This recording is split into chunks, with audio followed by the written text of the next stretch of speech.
The sacred forest of Benin fell silent the moment the Oba's spear struck the leopard.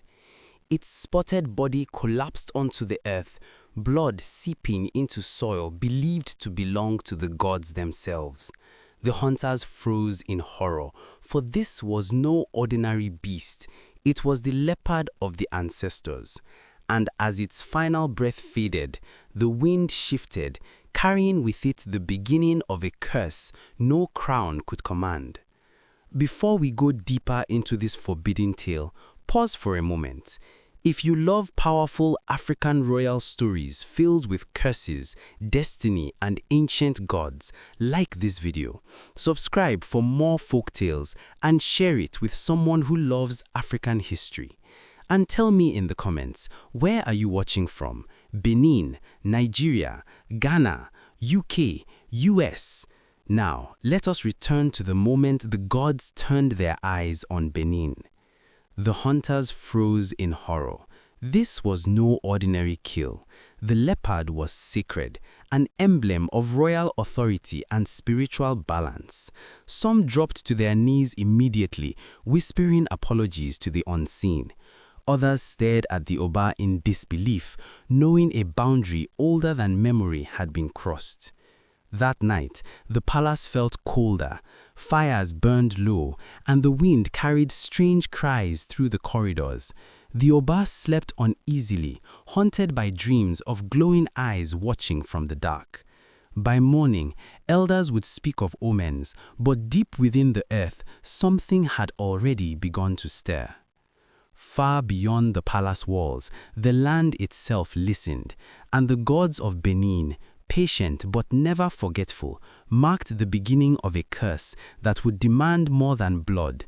It would demand truth. The curse did not arrive with fire or thunder. It came quietly. Rains delayed, crops weakened, and the soil of Benin hardened like offended flesh. Farmers returned home with empty baskets, confused and afraid. Hunger crept slowly, the way curses prefer. In the markets, whispers replaced laughter. Women spoke of the leopard in hushed tones, swearing the forest spirits had withdrawn their favor. Children fell ill more often, their cries echoing through thin-walled homes. Fear settled like dust, everywhere, impossible to wipe away.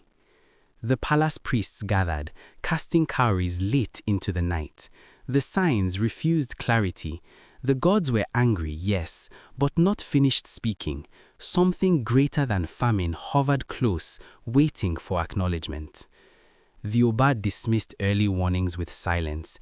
Kings were taught never to bend before rumors. Yet when he looked into the sacred shrine, he felt watched. The leopard's eyes returned in his dreams, unblinking, patient. By the end of the season, hunger had found its voice, and Benin began to realize the forest never forgets a death. The famine was only the beginning. Soon, death followed, not in battle, not by sickness anyone understood. A respected elder collapsed during morning prayers. A hunter vanished in the forest, his footprint ending suddenly, as if swallowed by the earth. Fear tightened its grip on Benin. Mothers burned incense through the night. Fathers avoided the forest paths. No wound marked the bodies that returned, yet something had clearly taken their breath. The leopard's name began to surface again. Whispers grew bolder. People spoke of punishment, of spirits walking freely among men. They said the forest had withdrawn its protection, that the gods were no longer listening, only watching. The palace felt the change as well. Guards argued quietly. Messengers arrived shaking. Loyalty still stood, but faith wavered. The Oba sensed it in the way eyes lingered on him longer than respect required. At night, the Oba dreamed of the leopard standing upright like a man, its gaze calm, unforgiving. He awoke each time with the same truth pressing his chest. The curse was no longer rumor, it was awake. The priests of Benin could no longer deny the signs. Shrines cracked without touch, sacred fires burned low even when fed, divination shells fell into patterns none of them had seen before and none wished to interpret aloud. At last, the high priest spoke what fear had rehearsed for days. The leopard was no ordinary beast. It was a vessel of the gods, a guardian spirit bound to the land. Its death had broken an ancient covenant. The people listened as truth spread like slow fire. The famine, the deaths, the unrest, all were threads of the same wound. The Oba's spear had pierced more than flesh, it had pierced balance itself. Crowds gathered beyond the palace gates, not in rebellion yet, but in waiting. Some shouted prayers, others demanded answers. The king who once inspired pride now inspired uncertainty. That night, the Oba stood before the ancestral altar alone. For the first time since the hunt, he felt something colder than fear. He felt judgment approaching, and it walked with the certainty of blood. By morning, the whispers had hardened into belief. People no longer asked if the gods were angry, but how deeply. Mothers tied red threads around their children's wrists, and trailers poured libations before opening their stalls. The priests gathered the Oba in the inner shrine, their faces pale with certainty. Divination had spoken again.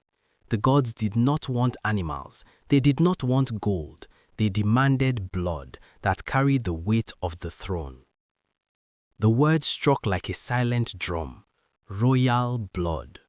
Not a servant, not a criminal, something closer to the crown. The Oba felt the walls of the shrine tighten as though the ancestors themselves leaned in to listen. Outside, unrest began to breathe. Youths whispered rebellion. Elders argued in hushed tones. Some said the king must offer what the gods demanded. Others warned that once royal blood is spilled, no throne ever stands firm again. That night, the Oba returned to his chambers and stared into the dark. The curse had chosen its language, and somewhere between duty and love, he realized the gods were no longer testing the kingdom, they were testing him. The Oba did not announce the priest's verdict immediately. Silence became his shield. But in Benin, silence is loud, and the people felt it press against their chests like approaching thunder.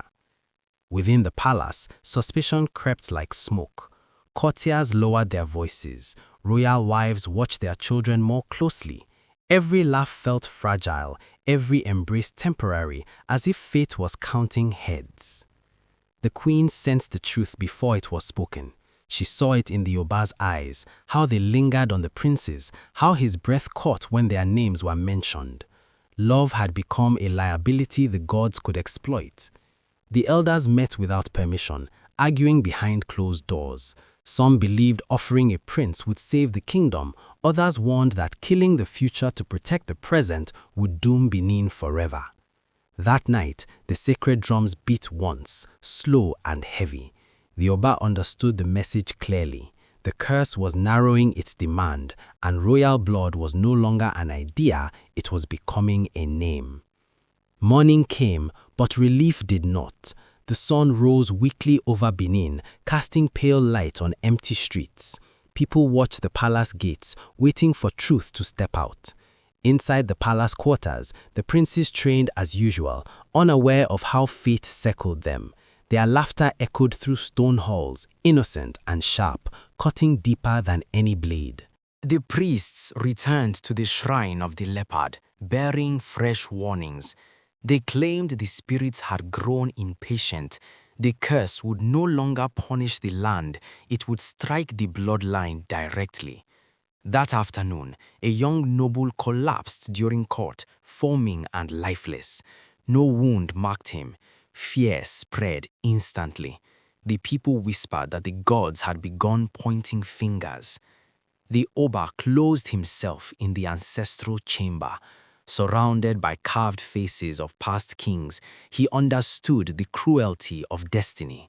The curse was no longer asking if, it was deciding who. The night brought no rest. Winds rattled the palace doors, carrying whispers that seemed almost human. Torches flickered in hallways like spirits dancing in warning. A sudden fever gripped the royal harem. Servants ran in panic, yet no one could explain the cause. Mothers clutched children, trembling as the Oba watched silently from his throne.